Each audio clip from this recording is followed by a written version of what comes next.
Well, good afternoon, everyone. Now we're going to continue to tackle about self-actualization. So, sa self-actualization, meron tayong 12 characteristics. First, we have efficient perception of the reality. Second, an acceptance of themselves, others, and nature. Third, the spontaneity, simplicity, and the naturalness. Fourth, a focus on problems outside themselves. Fifth, a sense of detach and the need of privacy. Six, a freshness of appreciation. Seven, the mystical or peak experience. Eight, the social interest. Nine, the profound interpersonal relations. 10, the democratic character structure. 11, the creativeness. And lastly, 12, the resistance in enculturation. So, in characteristics of self-actualization, we have an efficient perception of reality. Self-actualizers perceive their world, including others people, clearly and objectively, unbiased by prejudgments or preconception. It means that they are able to differentiate between reality and illusion by making them more rational and objective in their judgment, or they doesn't let emotion or bias to cloud their judgment. One for example nito kasi is yung pag-believe sa mga viral rumor or mga chismis sa social media. The self-actualized person, they seek fact, or they have to verify the sources, and they think critically before forming an opinion o bago sila magbitaw ng salita, no? They clear about their perception of reality. It helps them to make fair yung judgment, no? And rational decision of their life. Second, an acceptance of themselves, others, and nature. Self-actualizers accept their strengths and weakness, and also the weakness of the other people and the society in general. So it means that they don't have unnecessary guilt or shame, kakahiyan, or unrealistic expectation. They embrace their strengths and saka yung weakness, and they recognize the human imperfection. So, okay lang sa kilig niya, tanggap nila yung kalakasan at kahinaan ng isang tao, no? At saka yung hindi imperfect, hindi kasi syempre tayo, mga tao, hindi tayo perfect. So, ina-embrace nila, tanggap nila yun. They appreciate life natural flow without constantly trying to control everything. So, pag sila yung mga go with the flow lang, good, no? Hindi nila ginaano yung gina-control na lahat ng bagay. So one of the example is that a self-actualized kunyari teacher understand na ang every estudyante learn at their own pace. Instead na ma-frustrate ka na kapag makakita ka na isang estudyante nag-struggle, ina-accept mo na lang yung pagkakaiba ng mga estudyante at mag-adjust. Mag-adjust ka sa teaching methods to help each one, no, sa estudyante para mag-grow din sila, no. Parang syempre wala iwanan, kailangan para makahabol din yung mga estudyante mo, no. They don't try to change student to fit an unrealistic standard, but they encourage them to improve while embrace who they truly are, no. In-embrace mo kung pag halimbawa lalo na yung kapag mga estudyanteng slow learner na imbis i-pressure din na kailangan magsunod sila, so bali maghanap ka ng strategy, no, para kahit papaano makasabay din yung estudyante na slow learner na yun, no, diba? Or i-buy mo yung teaching mo, methods mo, or mag-advise ka na ganito yung gawin para kahit papaano na maka-cope yung estudyante, makasabay kung ano yung tinuturo mo, kung lalo na halimbawa for example yung math. Fourth, we have an spontaneity, simplicity, and a naturalness. So the behavior of self-actualizers is open, direct, and natural. They are individualistic in their ideas and ideals, but not necessarily unconventional in their behavior. So it means that they are true to themselves. totoo sila sa sarili, they act according to their values rather than the social expectation, and express their thoughts and emotion authentically without pretension and or overthinking. So, one of the example of this is may mga artists, yung mga self-actualized artists, no, na nagapaint sila, hindi dahil sa para mag-impress ng other people, but to express their emotion through painting. They create freely without worry, no, about sa mga trend, no, and external validation, allowing their work to be genuine reflection kung sino ba talaga sila, no. Next, a focus on problems outside themselves. So self-actualizers have a sense of mission and a commitment to which they devote their energy. They find pleasure and excitement to their hard work.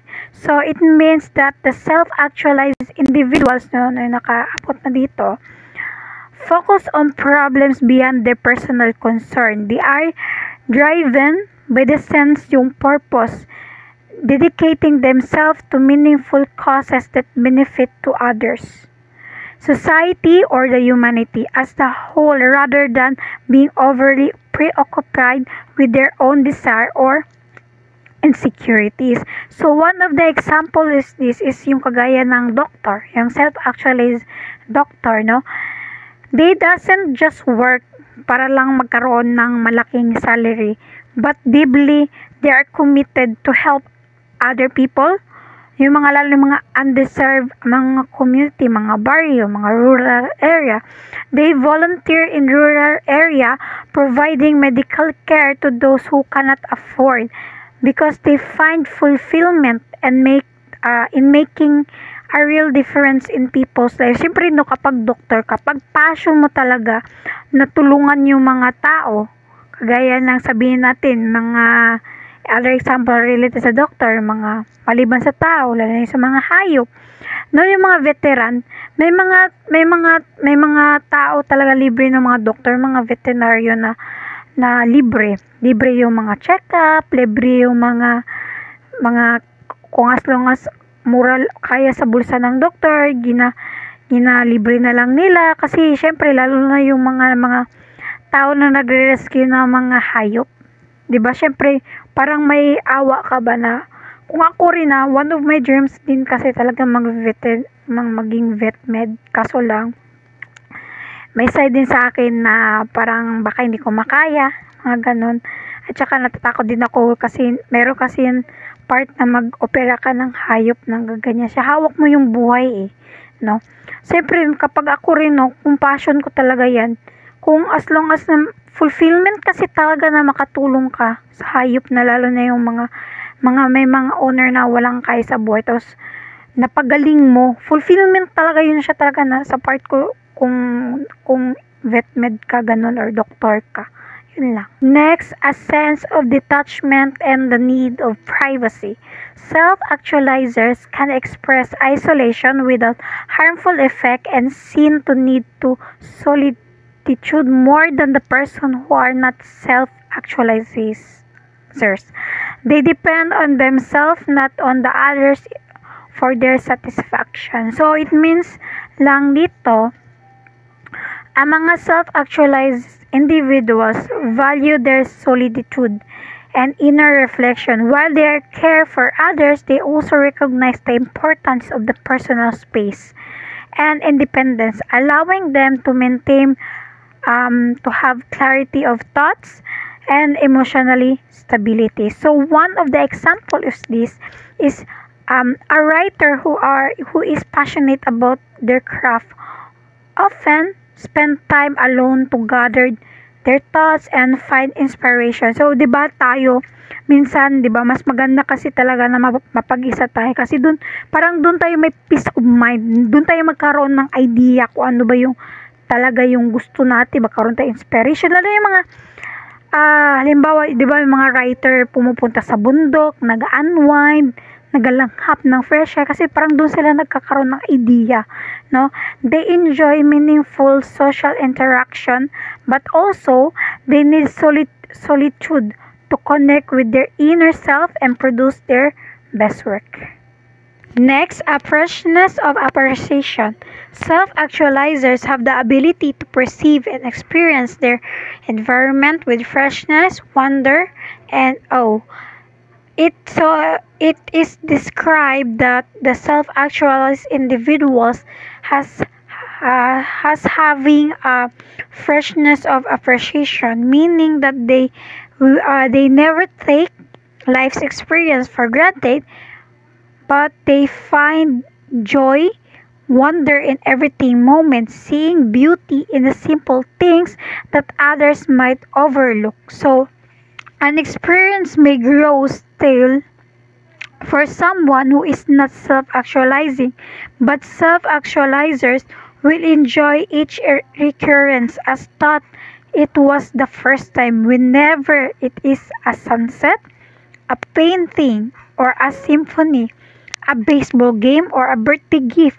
All of these experience can be viewed with the delight, and self-actualizers is they can appreciate that what they have and they take little for granted. So one of the example of this is a self-actualized person watching a sunset doesn't just see it as a daily occurrence, but as a breathtaking moment of the beauty. No matter how many times they see it, they will feel a sense of awe and gratitude as if it were their first time. Next, a mystical or peak experience. Self-actualizers know known moments of intense ecstasy, not unlike deep religions experience that can occur with the virtual any activity. So Maslow called this event is peak experience. So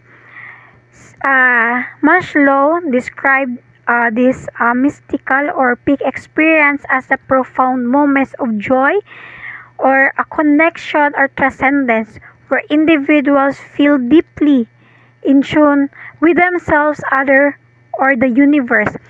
This experience brings a sense of the clarity, purpose, and heightened awareness. So one of the examples this is yung mga nanay, no? Yung mga nanay na naghahawak ng mga newborn. Like for the first time talaga, no? They feel no, parang hindi mo maintindihan na feeling, hindi mo siya ma-describe na sense of love, joy, at saka yung connection mo sa anak mo, no? In that moment, no, everything naga-fades away. Siguro ang gina-fades away yung sakit, siguro, no? Hindi mo ma-feel yung sakit na inire mo or na cesarean ka, no? She experienced a profound sense of meaning and a fulfillment as if June has the time stop. So, mga ibang nanay, di ba, pag nahawakan mo, parang kasaya-saya mo, hindi mo ma-describe yung feeling na yun. Tapos, parang yung moment na yun, parang yung time naga-stop siya habang tinitingnan mo yung anak mo. Yun yung tinatawag na peak experience, no, na sinasabi ni Maslow. So, social interest. So, Maslow adopted Alfred Adler concept of social interest to indicate the sympathy and empathy. Self-actualizers person have all humanity. So, it means that yung social interest in self-actualized individuals is reflective deep sense of empathy, compassion, and commitment to the well-being of others. They are genuinely care about sa humanity na hindi dahil sa obligation but because they see themselves as a part of the larger community and they feel na responsibility nila na magkaroon sila ng contribute sa community for the betterment. So one of the example is this is as self-actualizers volunteer, no? They dedicate their weekends to helping for example, yung mga disaster, mga relief effort, yung halimbawa may magkaroon ng sakuna, so Yung isa itong tao nito, dahil kulang sa tao yung magpacking ng mga pagkain, mag-volunteer siya. They don't do it for recognition, but they are genuinely care about those in need, feeling a deep sense of connection and responsibility towards their community. Next, we have the profound interpersonal relations. So, they tend to select as friends those with the personal qualities similar to their own. Self-actualizers often attract admirers or disciples. So, here in the profound interpersonal relations, so it means that self-actualized individuals form profound and they are based on mutual respect and authenticity. They value genuine connection over the superficial ones, and they build relationships that are rooted in trust, understanding, and the emotional depth. So one of the example of this is yung self-actualized person na yun has a small but close circle of friends. Diba sabi nila, mas maganda na kahit maliit yung circle of friends mo, as long as you have connection between them. You give trust, no? Na hindi ka i-backstab, mga siraan, gano'n. Malaga, kahit maliit siya. Genuine, anuhin mo yung malaki kung pagtalikod mo, ganun-ganun ka na, gina-backstab ka na. So, maliit yung circle of friends with whom they can share their deepest thoughts and emotion without fear of judgment. The relationship are not based on the social status or convenience, but more on genuine care about the mutual growth. Diba may mga tao, diba? Yung may mga, halimbawa, may mga angat sa buhay, pero mga kaibigan nila kay hindi masyadong angat sa buhay, pero ba't sila magkaibigan, no? Kasi doon nila na-feel yung connection nila. Parang, itong tao na genuine ito sa akin, kaya i-keep ko siya. Kahit ganyan yung status ng buhay niya, wala akong pake. Ang malaga sa akin, maka-open up ako, mapagkatiwalaan ko siya, if ever mag-open up ako sa kanya, you have a connection to that person. So, we have the democratic character structure.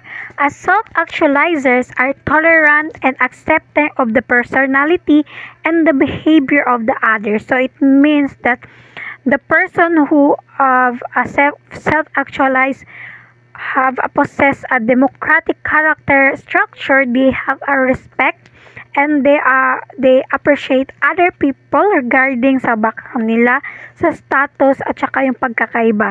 They are open-minded, not judgmental, and they value fairness, seeing others as individual rather than categorizing them as them based on the social labels. So one of the example of this as a self-actualizer's teacher, no, teacher na self-actualize, they encourage open discussion in class. They value every student opinion, no, regarding sa background nila or academic standing. They foster an environment where everyone feels heard and respect, and promoting equality and mutual learning. So, kung ano man yung mga opinion ng mga estudyante niya, hindi niya ginadjudge. So, parang kung tama ka o may punto ka o may mali ka lang, okay lang. Siyempre, opinion mo yan. So, may respeto siya. Equal yung tingin niya sa mga estudyante. Mapatalino man, may achievement man, or yung average lang, no, or nandiyan lang sa ang malaga parang sa kanya is nag-participant sa discussion. Next, we have creativeness. Self-actualizing people are highly creative and exhibit inventiveness and originality in their work or the other facet of life. So, meaning ng creativeness na dito, no? That they are creative, they describe na yung mga individuals as natural at spontaneous expression of their originality. Their creativity is not limited to the art, but it reflects in their problem solving, the way they think, and the way they approach of life. They see the world with a fresh eyes, finding a new possibility where others see limitations. So one of the example of this, as self-actualizing parents, they turn everyday moments into learning experience for their child instead of the following rigid teaching methods, yung pagiging strict o yung magseset sila ng standard. Imbis yun ang gawin nila is gagawin nila yung parang learning experience. Paano ba yung they have to mag-storytelling sila. May kasi true storytelling kasi is parang may lalo mas maintindihan ng isang bata, di ba? Kasi nandyan ka, kung may mga question siya, masagot mo instead yung maging strict, siguro bigyan mo lang siya ng task, gawin niya, so nasa sa kanya na yun kung anong strategy na pagka intindi niya, sana good bahala. Next, hands-on activities and creative problem solving. They make learning fun and engagement, fostering curiosity and growth. Kasi kung maging creative tayo kung sa mga parents, no?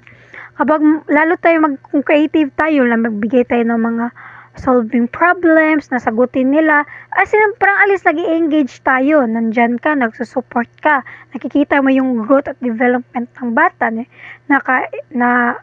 na-enhance, nakita mo na-enhance yung kaalaman ng isang bata na may natutunan siya. Mas madali kasi ma-pick up ng bata kapag yung activity na binibigay mas engage, parang exciting na parang hindi siya napilitan na mag-aral, kundi gustong-gusto niya kasi nag-enjoy siya sa bagay na ganon.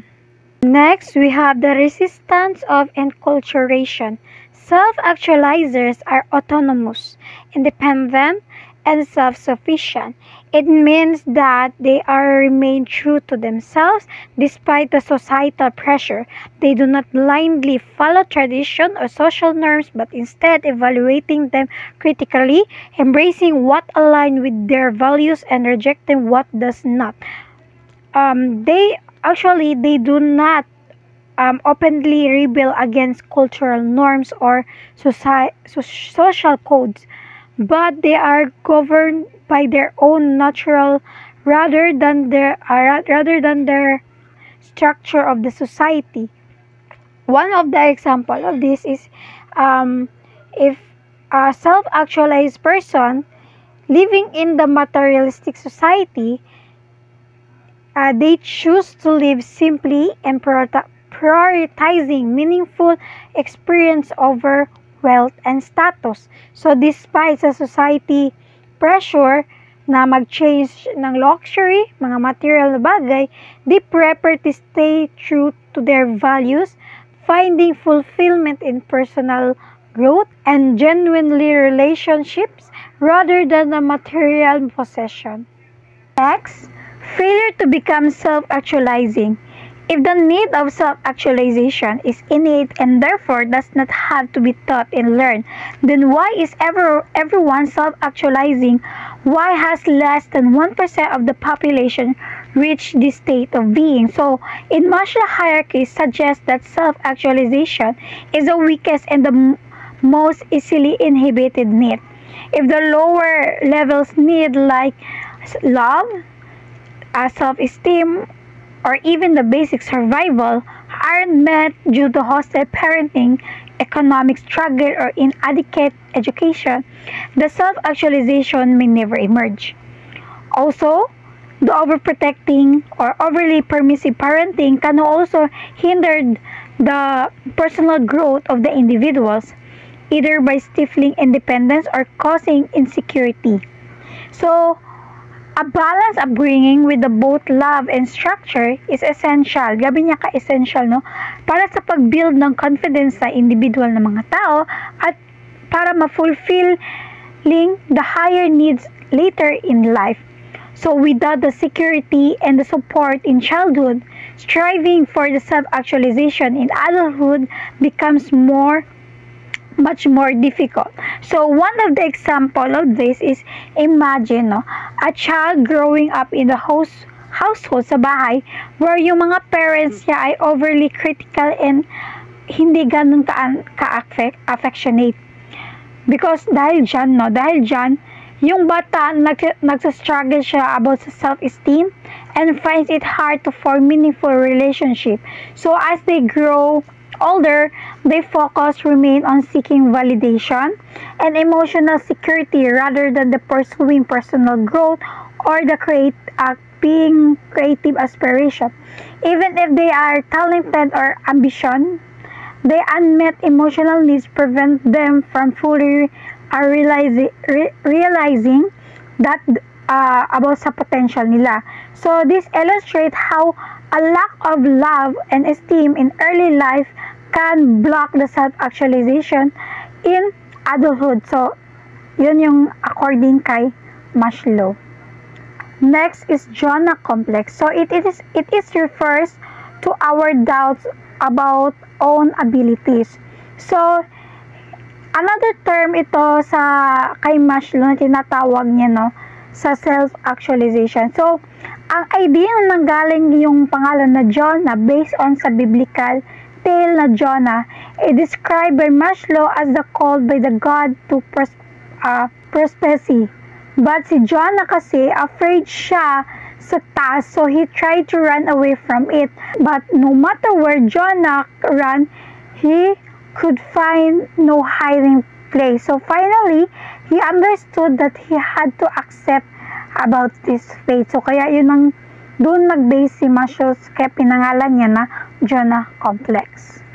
So, si Jonah complex, it can be seen as a form of self-sabotage, where individuals unconsciously limit themselves to avoid the pressure and the responsibility that come with success. They have fear that may stem from societal expectation, childhood conditioning, or the lack of confidence. Rather than failure itself, they fear of standing out o tsaka yung pagkakamali sa spotlight or disrupting one comfort zone that holds people back. So overcoming this requires self-awareness, pagkakaroon ng courage, at ang pagkaroon ng willingness sa sarili to embrace both success and its challenges. So one of the example about the Jonah complex is when a talented athlete trains hard and consistently outperform their peers, but when given them an opportunity to compete in the national level, they suddenly back out. So despite of having the skills to succeed, they fear that the pressure of high expectation and possibility of failing in front of the larger audience, instead na kailangan na i-push forward nila na magsali sila, they choose to stay in their comfort zone, avoiding the challenges that come with a greater success. So this hesitation prevent them from reaching their potential. Di ba may kasabihan tayo, kung gusto mo magkaroon ng self-growth is kailangan natin lumabas sa comfort zone natin para doon tayo mag-grow, doon tayo magkaroon ng maraming kaalaman. Kaya nga sabi nila, hindi ka matututo, hindi ka mag-grow kung lagi ka nasa comfort zone mo. So kailangan mo mag-explore para madagdagan din yung kaalaman mo.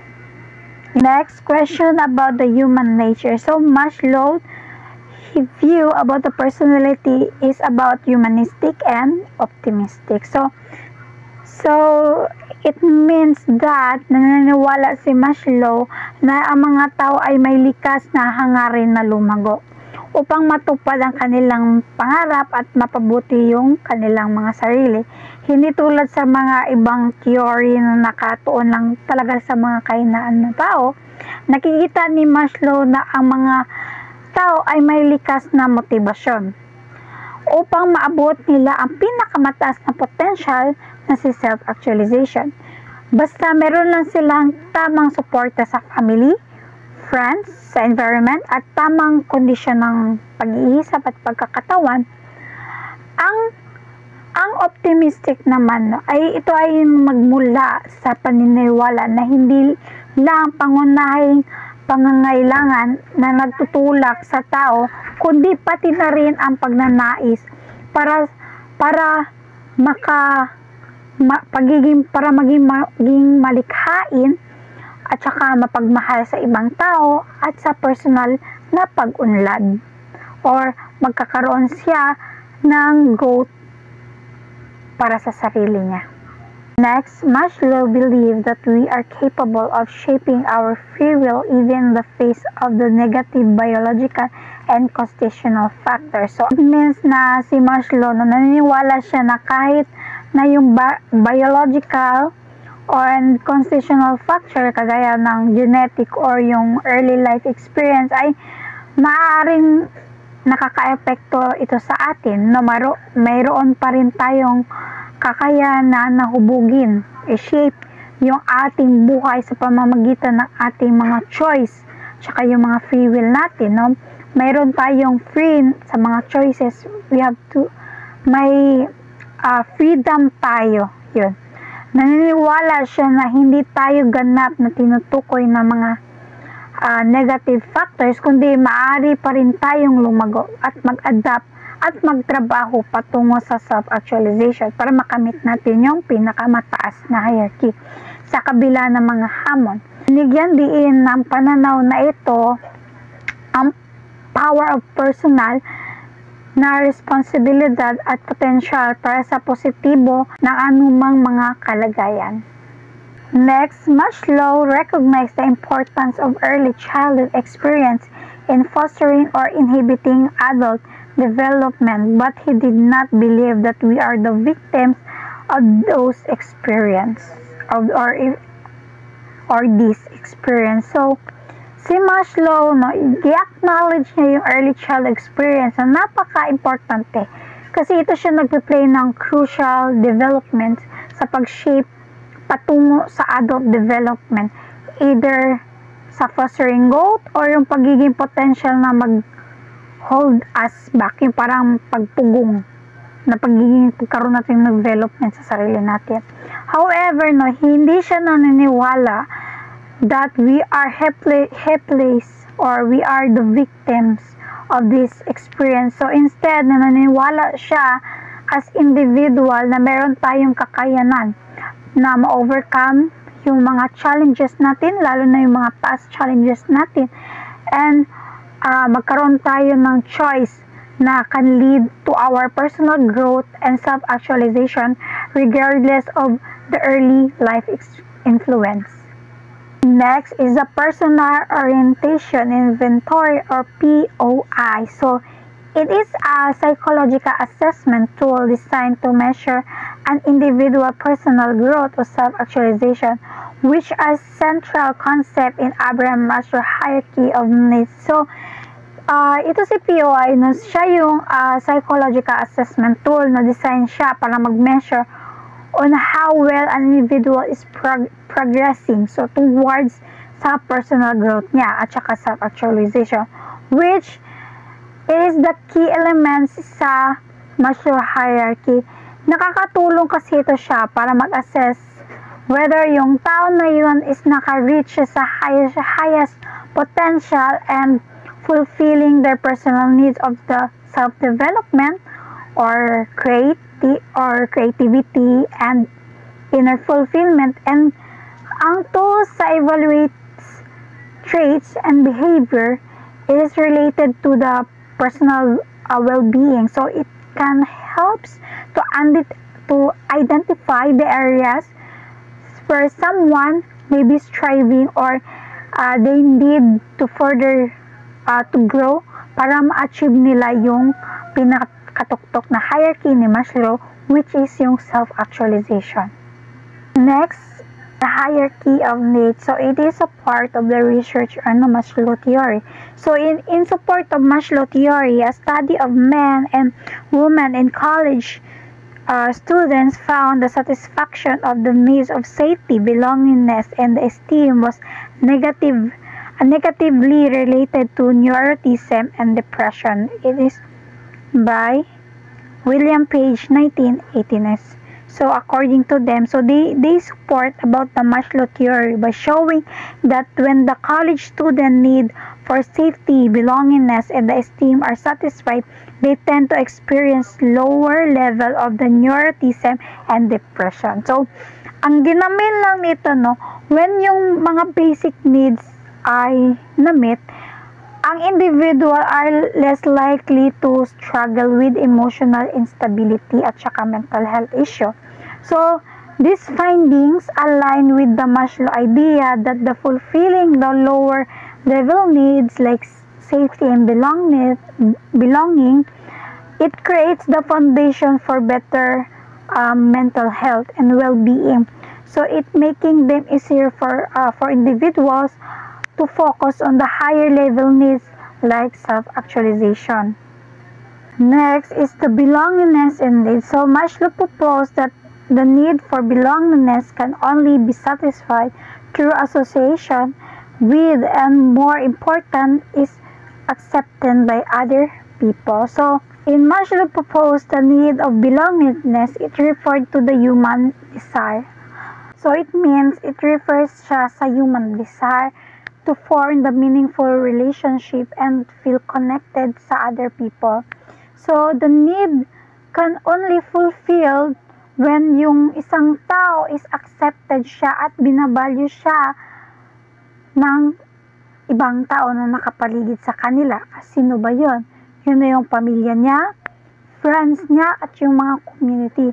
So, simply being in the presence of others is not enough, but the true belonging comes from the feeling of understand, to be understood, to be respected, and it includes by others, which is essential for being emotional well-being and personal growth.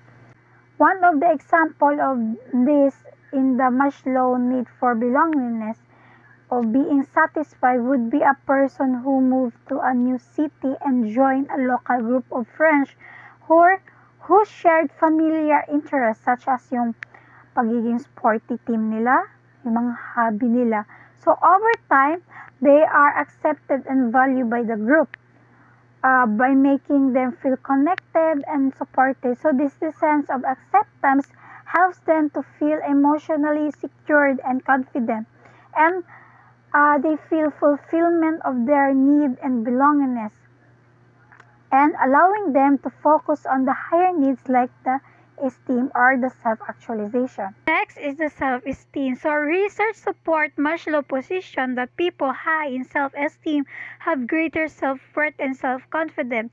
They also feel more competent and productive than the people low in self-esteem. So in Maslow theory, it supports by showing that the individuals with the higher self-esteem, they tend to have strong sense of the self-worth at confidence. Itong mga tao nito generally, they are more capable and more competent na ipakita yung abilities nila, which can lead to higher productivity, and they have great sense of accomplish. In the other hand, yung mga tao na may mga low self-esteem may struggle with feelings in inadequacy that it can lead to lower confidence and reduced motivation. So it can affect their performance, daily performance, and their personal growth. This align with the Maslow's idea that fulfilling the needs of self-esteem is grabe ka crucial siya para ma-reach niya yung higher levels of personal development at saka self-actualization. So one of the example about self-esteem is that it would be, for example, two employees na nagatrabaho sa isang workplace, no? One has a high self-esteem and feel grabe niya ka-confident in his skills. They are proactive, take on challenges, and they feel competent in their tasks, which it can lead to greater productivity and job satisfaction. On the other employee naman na may self-esteem, they doubt their abilities. Parang hindi sila ganun confident, parang doubt, parang parang makaya ko ba to? Ganyan. And they feel unsure about their work. So as the result, they may avoid challenging tasks, or they are lack of motivation and have struggle with their feelings of inadequacy. So the difference in their self-esteem levels is directly impact their sense of work, productivity, and overall performance. Next is the self-determination theory. So it is facilitated by the person focused on intrinsic motivation, such as engaging in an activity because of the interest and the challenging of the activity itself. So in the self-determination theory, it suggests that the self-determination is driven by intrinsic motivation. So it is means that people nag-engage sa activities because they find the activity itself na interesting or challenging. Not because na about sa reward or pressure, but when the person is intrinsically motivated, they feel more in control of their action, and they are more likely to experience the personal growth and fulfillment. So this aligns with the Maslow theory, where the self-actualization is achieved through fulfilling personal interest in the intrinsic desire rather than just meeting external needs or the expectation. So one of the example of this is the intrinsic motivation is it would be yung mga tao na may gustong-gusto mag-painting. So they paint not just for money, recognition, or the approval ng ibang tao, but because they enjoy the process and they find it challenging, and they feel a sense of fulfillment in expressing their activity through a painting. So yung enjoyment and the personal satisfaction they get from the activity itself rather than the external reward is what they drive them to continue to painting, kasi doon nila nalalabas yung gusto nila ipahiwatig yung feelings nila, doon nila nilalabas nila sa painting, na-enjoy nila, na-challenge sila, diba? So this align with the idea of the self-determination, where the activity is pursued for own sake, leading to the personal growth and fulfillment. So the self-determination theory, they have three basic needs. We have the competence, autonomy, and relatedness. So first, the competence. So it is the need to feel that one can master difficult tasks. So it means that they need to feel capable and effective in mastering tasks and challenging. So in the sense that they can feel the succeed and improvement in their skills, which it can be boost yung confidence and encourage them to continue the effort. So one of the example of the competence is merong estudyante na nagpa-practice ng piano araw-araw. So habang nag-practice siya araw-araw, their skill will be improved. So dahil dyan, maging feel sila na proud sila, they are capable when they master a difficult piece of music. So there is the sense of the competence that grow as they take on more challenging piece and succeed. So it motivates them to continue to practice and to improve.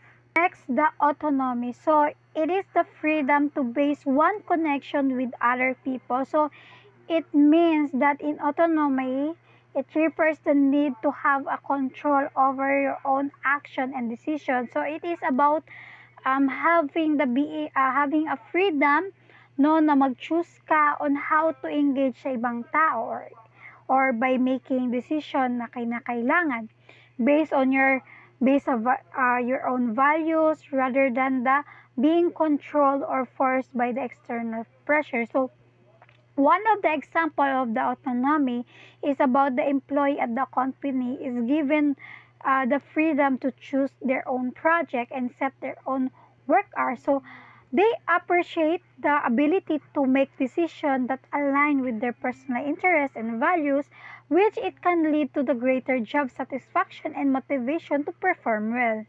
And lastly, the relatedness. So it is the need to feel a close connection with other people. So in the relatedness, so it is involved the need to feel connect sa ibang tao, and they valued about the relationship.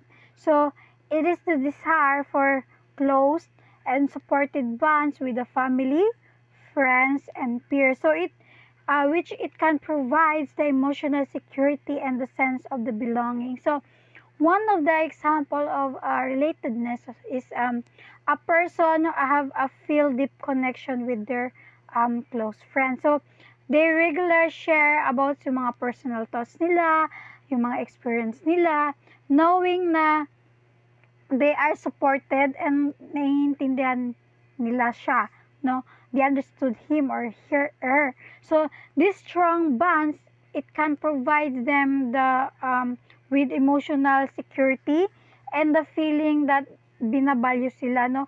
Which encourage them na mag-open up sila ng mga feelings nila, ng thoughts nila sa ibang tao, sa close nila.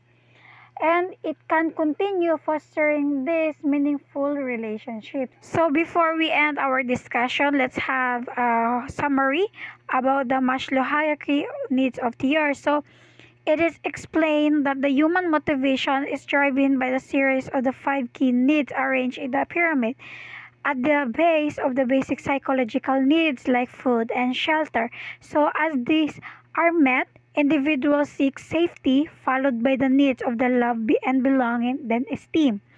At the top of the pyramid is the self-actualization. So these are the desires to reach one full potential. So Maslow theory, it emphasized that only when the lower needs are satisfied can individual pursue a higher level of goals. So it highlights the importance of the fulfilling basic human needs of the growth, personal development, and the ultimately become the best version of the oneself.